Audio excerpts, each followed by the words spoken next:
नमस्कार। आप सभी अध्येताओं का इस चैनल पर बहुत स्वागत है, जिसका नाम है ज्ञान कल्पतरु।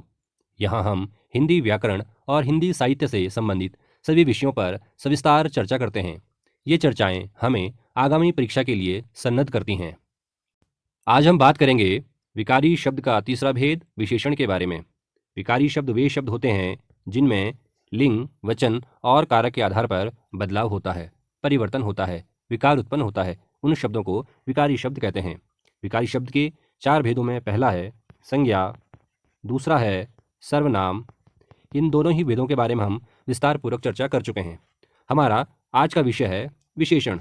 विशेषण किसे कहते हैं, विशेषण के कितने भेद होते हैं, विशेषण की अवस्थाएं, इन सभी विषयों पर आज सविस्तार बातचीत करेंगे। तो आइए पाठ में बढ़ते हैं। विशेषण किसे कहते हैं, आइए परिभाषा देखें। जो शब्द संज्ञा और सर्वनाम की विशेषता बताते हैं उन्हें विशेषण कहते हैं। तो वे शब्द जो संज्ञा और सर्वनाम की विशेषता बताते हैं उन शब्दों को हम विशेषण कहते हैं। यहाँ पर एक शब्द आया है विशेषता, इसका क्या अर्थ हो सकता है, तो आइए जानते हैं। तो विशेषता क्या क्या हो सकती हैं, तो किसी भी वस्तु अथवा किसी भी व्यक्ति के गुण दोष, रंग रूप, स्वभाव, अवस्था, संख्या, मात्रा, आकार, प्रकार, स्थान, काल आदि के बारे में बताना विशेषता कही जाती है। तो ये सारी जो शब्द हैं यह विशेषताएं कही जाती हैं। तो जिन भी शब्दों के माध्यम से ये सारी विशेषताएं बतलाई जाएं उन्हें हम विशेषण कहते हैं।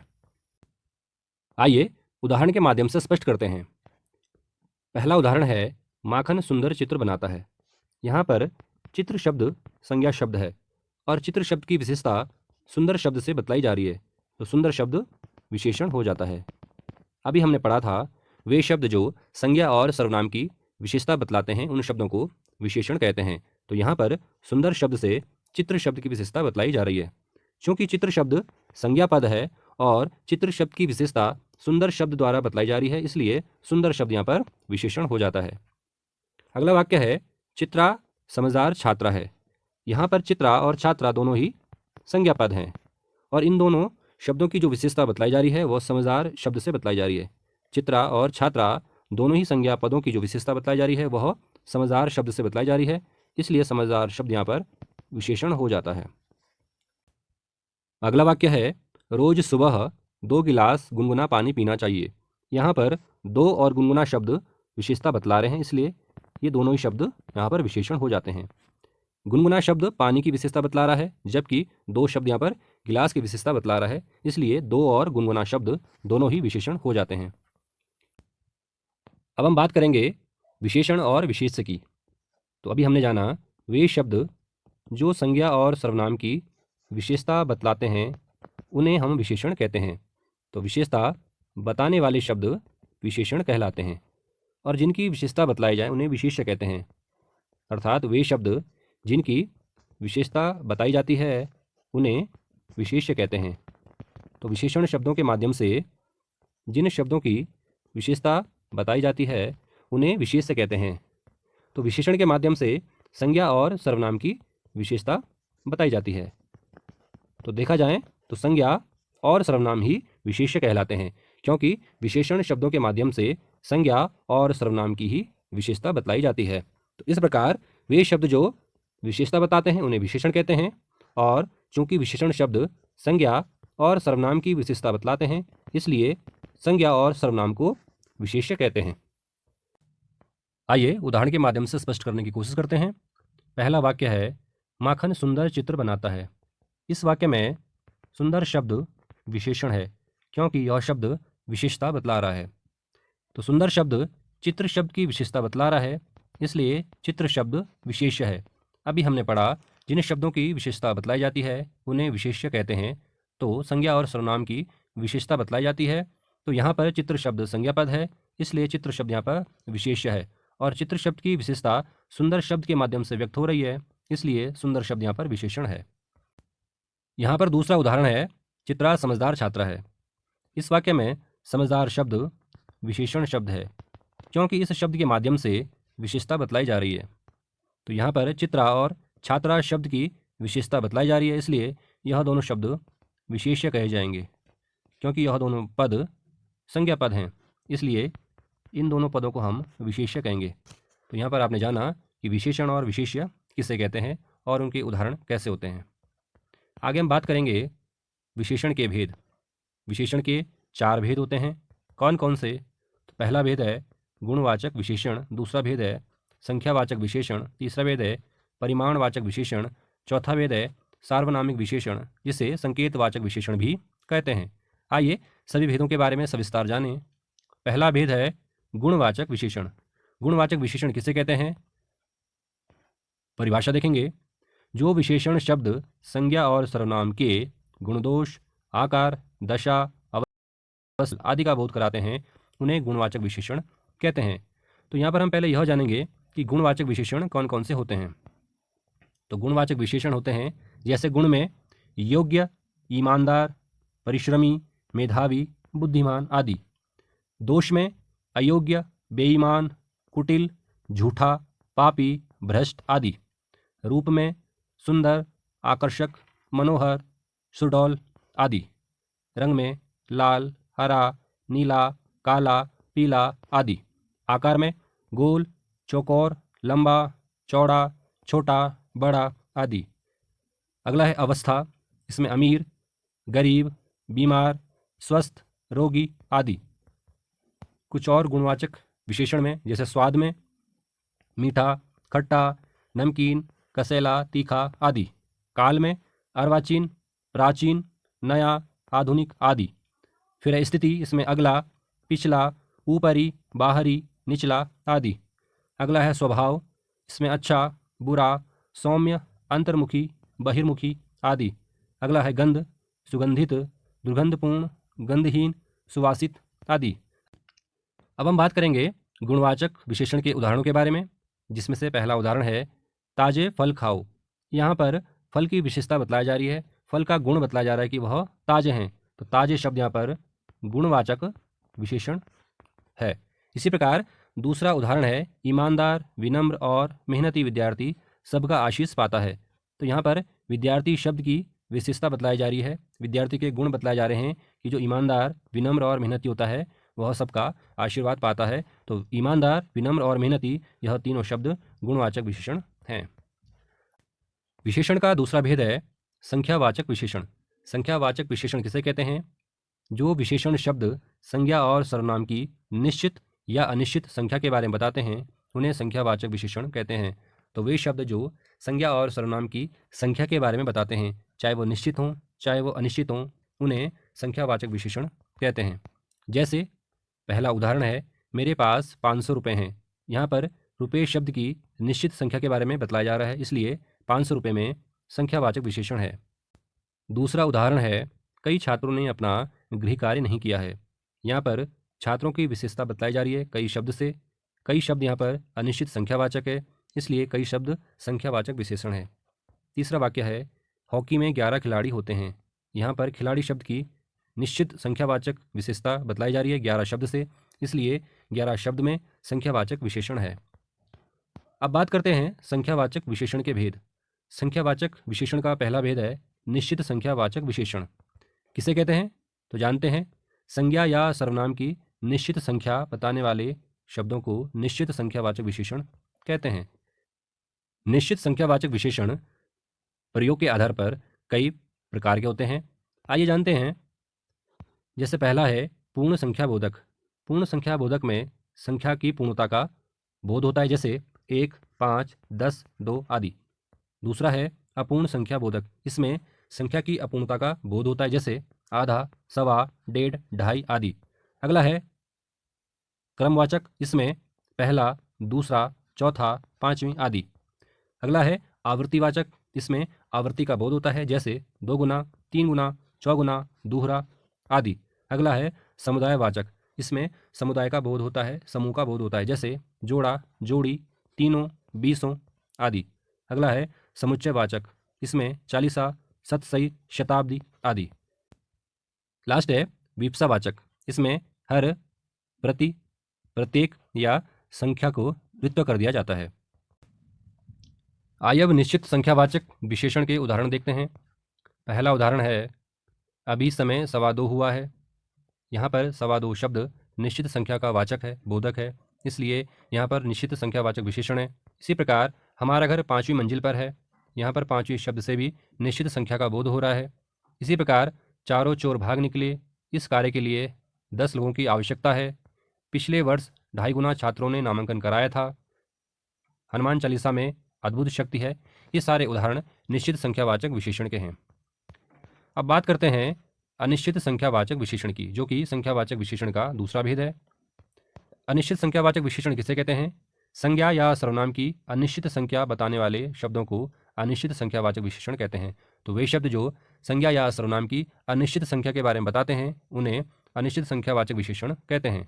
जैसे कुछ, कई, सब, थोड़ा, बहुत आदि। वाक्य रूप में उदाहरण देखते हैं। पहला उदाहरण है, मेले में कुछ झूले ही लगे हैं। इस वाक्य में कुछ शब्द से अनिश्चित संख्या का बोध हो रहा है, इसलिए यह शब्द अनिश्चित संख्यावाचक विशेषण है। इसी प्रकार दूसरा उदाहरण है, यहाँ मधुमक्खियों के कई छत्ते हैं। इस वाक्य में कई शब्द भी अनिश्चित संख्या का बोध करा रहा है, इसलिए कई शब्द अनिश्चित संख्यावाची विशेषण है। तीसरा वाक्य है, सब खत्म हो गया। इस वाक्य में भी सब शब्द अनिश्चित संख्या का बोध करा रहा है, इसलिए सब शब्द अनिश्चित संख्यावाची शब्द है। इसी प्रकार अंतिम वाक्य है, रात्रि में थोड़ा खाना ही खाना चाहिए। इस वाक्य में भी थोड़ा शब्द अनिश्चित संख्या का बोध करा रहा है, इसलिए यह शब्द भी अनिश्चित संख्यावाची शब्द है। तो पहले वाक्य में कुछ, दूसरे वाक्य में कई, तीसरे वाक्य में सब और चौथे वाक्य में थोड़ा, ये सारे शब्द अनिश्चित संख्या का बोध करा रहे हैं, इसलिए यह अनिश्चित संख्यावाची विशेषण कहलाएंगे।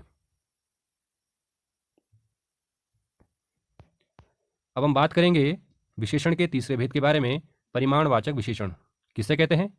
जो विशेषण शब्द संज्ञा और सर्वनाम की मात्रा, मापतोल की जानकारी देते हैं उन्हें परिमाणवाचक विशेषण कहते हैं।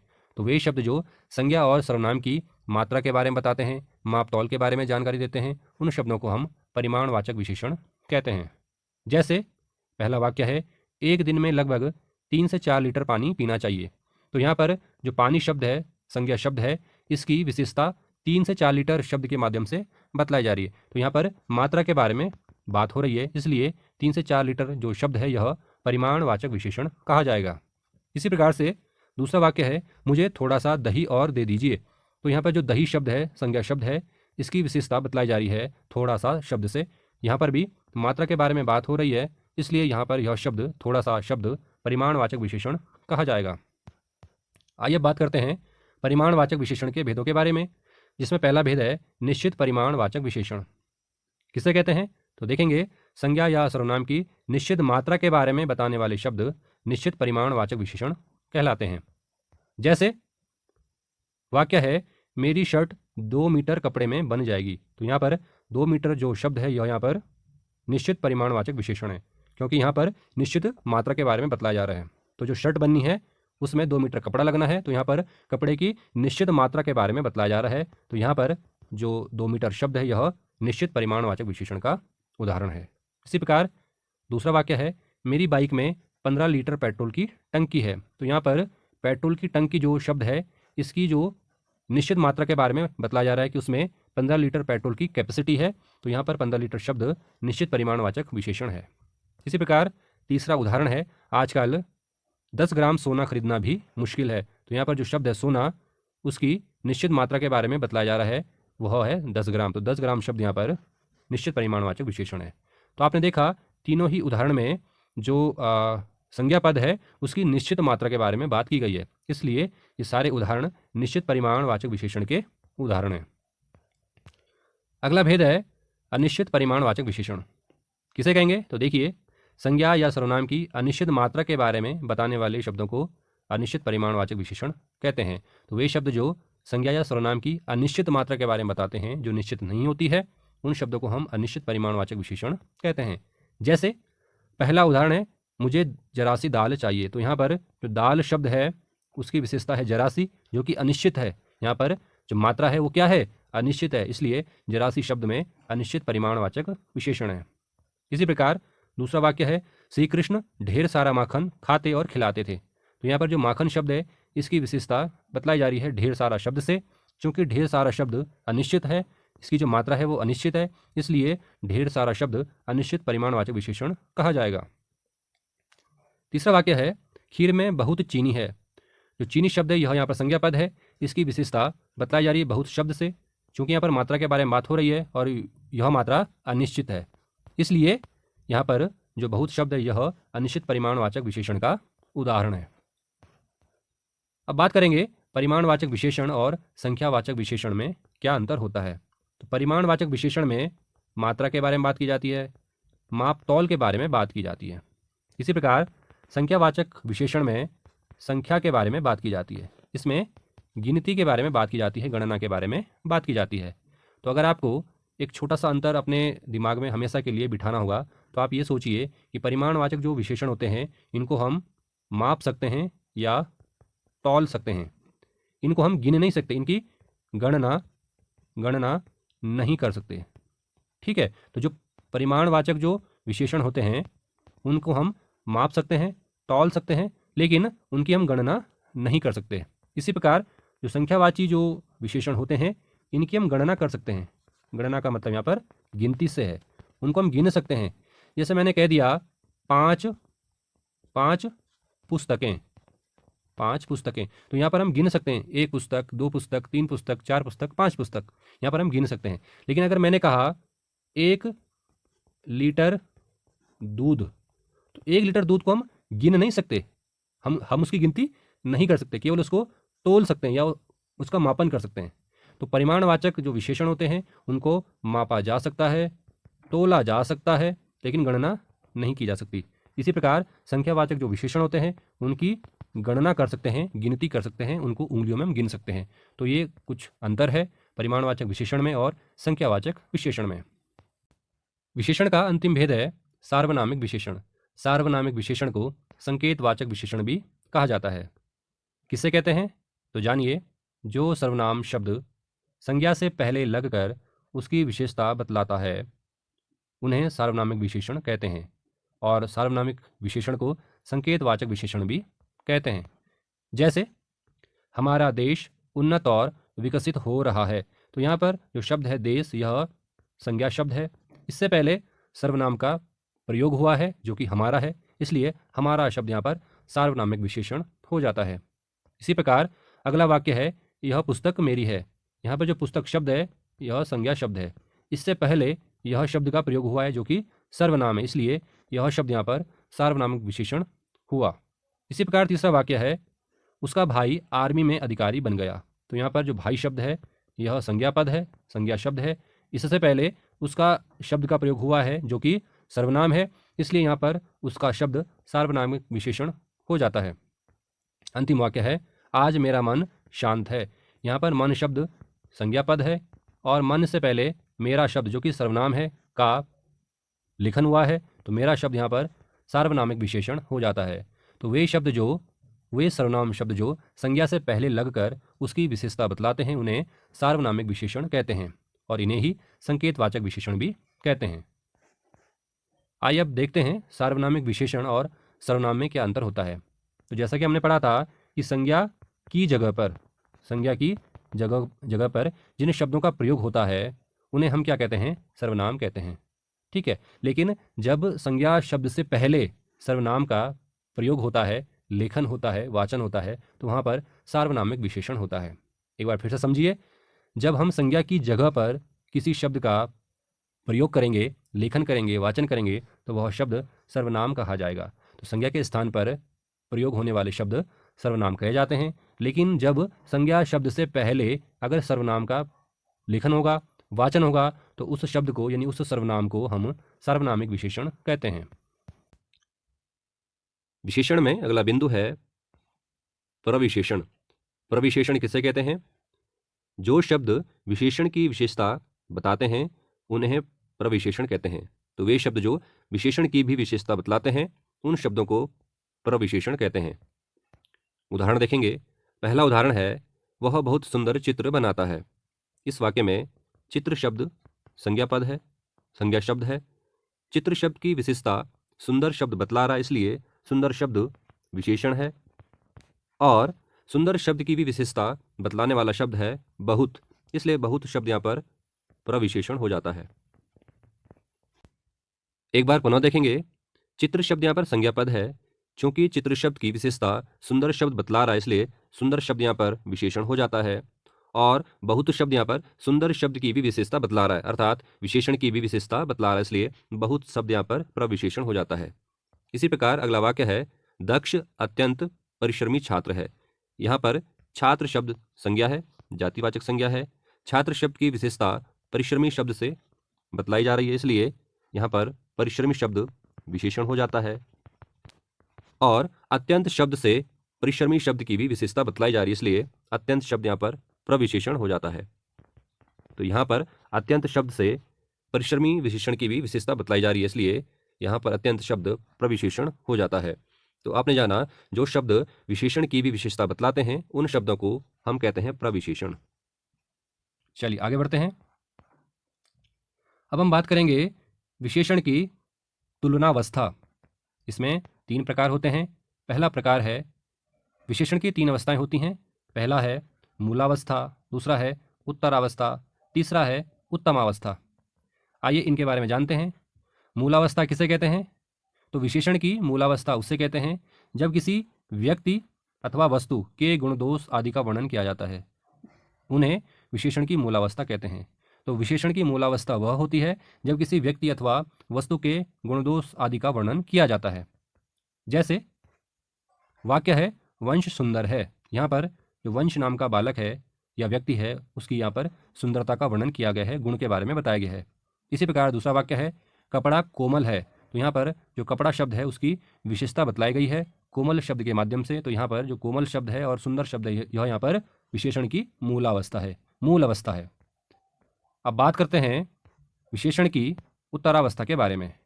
तो जिन विशेषण शब्दों से 2 व्यक्ति अथवा 2 वस्तुओं के मध्य गुणदोष आदि के आधार पर तुलना की जाती है, उन्हें विशेषण की उत्तरावस्था कहते हैं। तो जब भी 2 व्यक्तियों अथवा 2 वस्तुओं के बीच में, 2 व्यक्तियों अथवा 2 वस्तुओं के मध्य में बीच में गुणदोष आदि के आधार पर उन दोनों में तुलना की जाती है, तो उसे विशेषण की उत्तरावस्था कहते हैं। आइए उदाहरण देखते हैं। पहला उदाहरण है, यह घर उस घर से बृहत्तर है। बृहत्तर मतलब बड़ा। तो यहाँ पर 2 घरों के बीच में तुलना हो रही है। तो जो नया वाला घर है वह पुराने वाले से बड़ा है, इसलिए यहाँ पर वाक्य बना, यह घर उस घर से बृहत्तर है। अगला वाक्य है, वेंकटेश रावण से लघुत्तर है। तो यहाँ पर वेंकटेश और रावण में तुलना हो रही है कि जो वेंकटेश है वह रावण से लघुत्तर है, मतलब छोटा है। तो यह यहाँ पर विशेषण की उत्तरावस्था हो जाती है। अब बात करते हैं विशेषण की उत्तमावस्था के बारे में। किसे कहते हैं? तो जिन विशेषण शब्दों से अनेक व्यक्तियों अथवा अनेक वस्तुओं के मध्य गुणदोष आदि के आधार पर किसी एक को श्रेष्ठ अथवा हीन बताया जाता है, उन्हें विशेषण की उत्तमावस्था कहते हैं। तो जब भी अनेक व्यक्तियों के बीच में या अनेक वस्तुओं के बीच में एक को श्रेष्ठ बताया जाता है और एक को हीन बताया जाता है, तो उसे विशेषण की उत्तमावस्था कहा जाता है। जैसे पहला उदाहरण है, यह दृश्य सब में सुंदरतम है। तो कई सारे दृश्य हैं, उन सब दृश्यों में एक दृश्य सबसे सुंदरतम है, सबसे श्रेष्ठ है, सबसे अच्छा है। इसी प्रकार दूसरा वाक्य है, इस वर्ष का तापमान अधिकतम है। अर्थात यहाँ पर कई वर्षों का डेटा लिया गया और पाया गया कि इस वर्ष का तापमान सबसे ज़्यादा है, सबसे अधिक है। तो वाक्य बना, इस वर्ष का तापमान अधिकतम है। तो अब हम जानेंगे विशेषण की तीनों अवस्थाओं में रूप कैसे चलते हैं, रूप कैसे बनते हैं। तो सबसे पहले है मूलावस्था, फिर है उत्तरावस्था, फिर है उत्तमावस्था। तो पहला शब्द है अधिक, जो कि मूलावस्था है।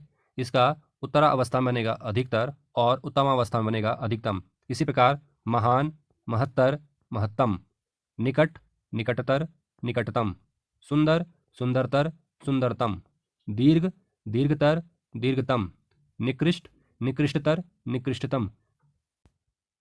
आगे है, पहला शब्द है समीप, उत्तरावस्था में समीपतर, उत्तमावस्था में समीपतम।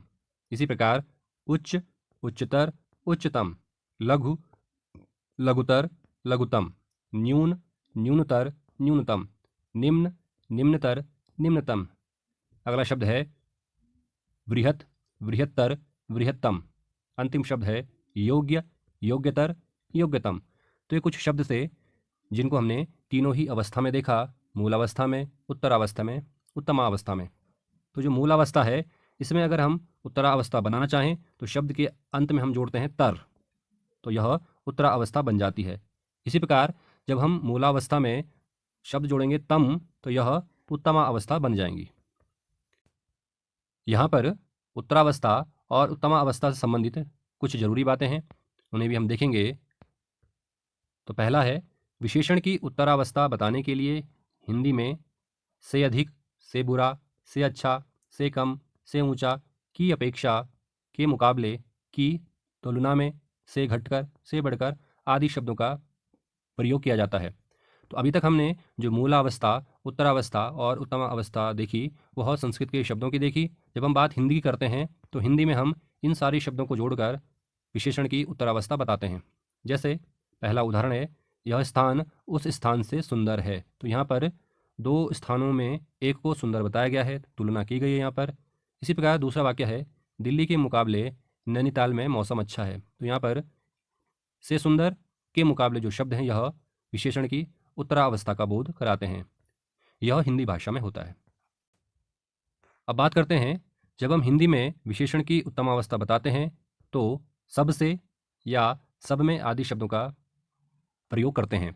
तो जब भी हिंदी भाषा में विशेषण की उत्तमावस्था बतानी हो तो हम सबसे या सब में आदि शब्दों का वाचन करते हैं या लेखन करते हैं। जैसे उदाहरण है, वेंकटेश सबसे बुद्धिमान छात्र है। तो यहाँ पर सब छात्रों में से वेंकटेश को श्रेष्ठ बताया गया है, इसलिए यहाँ पर शब्द हुआ सबसे बुद्धिमान। इसी प्रकार दूसरा वाक्य है, पहाड़ों का जीवन सब में कठिन होता है। अर्थात सब जीवनों में शहरी जीवन या पहाड़ी जीवन या अर्ध शहरी जीवन, सारे जीवन में सबसे कठिन जो पहाड़ी जीवन होता है। तो यहाँ पर सब में और सबसे जो शब्द है यहाँ पर विशेषण की उत्तम अवस्था का बोध कराते हैं। अगला है, विशेषण की उत्तम अवस्था बताने के लिए शब्दों के आरंभ में सर्व शब्द का प्रयोग किया जाता है। जब हमें विशेषण की उत्तमावस्था बतानी हो तो हम शब्दों के आरंभ में सर्व शब्द जोड़कर उनकी उत्तमावस्था बता सकते हैं। जैसे भारतीय संस्कृति सर्व प्राचीन है। तो यहाँ पर भारतीय संस्कृति को सबसे पुराना कहा गया है, तो हमने शब्द जो कि है प्राचीन, इसके आगे हमने सर्व जोड़ दिया, तो यह हो गया सर्व प्राचीन। तो वाक्य बना, भारतीय संस्कृति सर्व प्राचीन है। इसी प्रकार दूसरा वाक्य है, भारतीय दर्शन में सर्वश्रेष्ठ ग्रंथ उपनिषद हैं। तो यहाँ पर सर्वश्रेष्ठ शब्द से सभी ग्रंथों में उपनिषद को सबसे अधिक ऊंचा बताया गया है, श्रेष्ठ बताया गया है। तो यहाँ पर श्रेष्ठ शब्द और सर्वप्राचीन शब्द यहाँ पर विशेषण की उत्तमा अवस्था है, क्योंकि इन दोनों ही शब्दों में हमने अर्थात प्राचीन और श्रेष्ठ शब्दों में हमने सर्व शब्द जोड़ दिया है आरंभ में, तो ये विशेषण की उत्तमावस्था हो जाती है। अब हम बात करेंगे विशेषणों की रचना किस प्रकार होती है। तो मुख्य रूप से विशेषणों की रचना शब्द के आदि में उपसर्ग जोड़कर, शब्द के अंत में प्रत्यय जोड़कर या समास की क्रिया करने से विशेषणों की रचना होती है। तो यहाँ पर हमने उदाहरण स्वरूप कुछ प्रत्यय लिए हैं, जैसे इय, इत, इक, वानवती, मानमती, हीन आदि। तो यहाँ पर संज्ञा शब्द हैं, इनमें हमने इय, इत, इक, वानवती, मानमती और हीन प्रत्यय जोड़ दिए गए हैं जो कि विशेषण बन गए हैं। इसमें पहला है, संज्ञा शब्द हैं भारत, राष्ट्र, अनुकरण, आकाश, विद्यालय, मानव आदि। इसमें हमने इय जोड़ दिया है शब्द के अंत में और शब्द बने हैं भारतीय, राष्ट्रीय, मानवीय आदि। इसी प्रकार अगला है अंक, अपेक्षा, अनुग्रह, आश्रय, आंदोलन, संस्कार आदि। इन शब्दों के अंत में हमने इत जोड़ दिया है और शब्द बने हैं अंकित, अपेक्षित, संस्कारित आदि। इसी प्रकार तीसरा है शिक्षा, मूल, राजनीति, यंत्र, योग, समाज, अर्थ, धर्म आदि। इन शब्दों के अंत में हमने इक जोड़ दिया है और शब्द बने हैं शैक्षिक, मौलिक, राजनैतिक, सामाजिक आदि। ये सारे शब्द विशेषण हैं। संज्ञा शब्दों का अगला कॉलम है धन, गुण, बल, ज्ञान आदि। इन सारे शब्दों में हमने वान या वती जोड़ दिया है, तो विशेषणों में बना है धनवान, बलवती, गुणवान, ज्ञानवती इत्यादि। आगे है बुद्धि, आयुष, श्री, शक्ति आदि। इन सारे शब्दों के अंत में मान या मति जोड़ने पर शब्द बने हैं आयुष्मती, आयुष्मान, शक्तिमान, श्रीमती आदि। आगे है चरित्र, बुद्धि, बल, धन, कांति, तेज, दया आदि। इन सारे शब्दों के अंत में हीन जोड़ने पर विशेषण बनेंगे धनहीन, बलहीन, चरित्रहीन आदि। तो ये सारे शब्द विशेषण हैं। इसी प्रकार और भी शब्द बन सकते हैं, यह केवल उदाहरण स्वरूप आपको बताया गया है। इस प्रकार हमारी आज की कक्षा पूर्ण हुई। इस कक्षा में हमने विशेषण से संबंधित सभी विषयों पर सविस्तार चर्चा की। मुझे उम्मीद है कि आपको यह कक्षा लाभप्रद लगी होगी, उपयोगी लगी होगी। ऐसे ही कक्षाओं को देखने के लिए चैनल को सब्सक्राइब करें और बेल आइकन दबाएं, ताकि सारी नोटिफिकेशन आपको सबसे पहले प्राप्त हो। यदि वीडियो पसंद आया हो तो लाइक शेयर करें। धन्यवाद।